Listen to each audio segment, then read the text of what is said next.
তাহলে 21শে ফেব্রুয়ারি তাদের উচিত কি এটাই যে সকালবেলা উঠা তুমি ফুল লইয়া শহীদ মিনারে যাইবা, তখন তাদের আত্মার শান্তি হইব? এটা কি আমাদের শরীয়তের ভাষা? এটা কি শরীয়তের কি দৃষ্টিকোণ? কখনো না। তাদের আত্মা শান্তি হবে কখন? যখন তুমি 21শে ফেব্রুয়ারি মাতৃভাষা দিবসের দিন তুমি যখন তাদের জন্য তুমি সূরা ফাতিহা সূরা ইখলাস পড়া তাদের নামে তুমি বকশিশ করবা, তাদের জন্য তুমি মাগফিরাত কামনা করবা, এইটাই হইল তোমার প্রকৃত তাদের আত্মার মাগফিরাতের কামনা হবে। সুবহানাল্লাহ বলেন।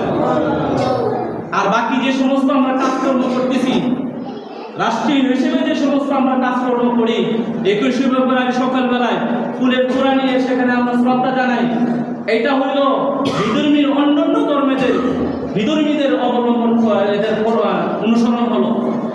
আমাদের ইসলাম মুসলমানদের এটা কি না? কখনো এটা হইতে পারে না।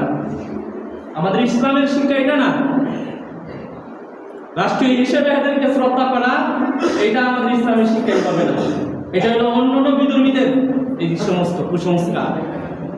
এই জন্য আমরা যারা প্রজন্ম যারা আছি, যুবকরা, এইগুলি থেকে আমরা পরিহার করব। আমার ছোটরা যারা আসতেছে এরাওদেরকে আমরা বলবো না, এটা ইসলামের শিক্ষা দেয় নাই।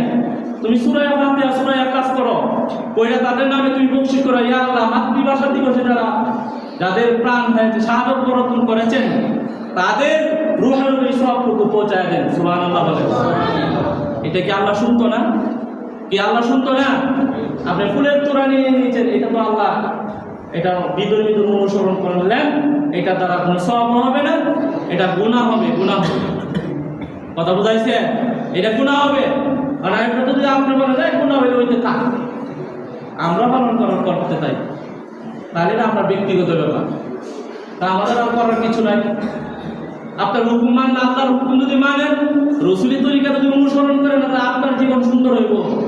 আজ না যা হইল আগে কইল লই, তাহলে আপনার ব্যক্তিগত ব্যাপারে আপনার শয়তানের অনুসরণ করেন।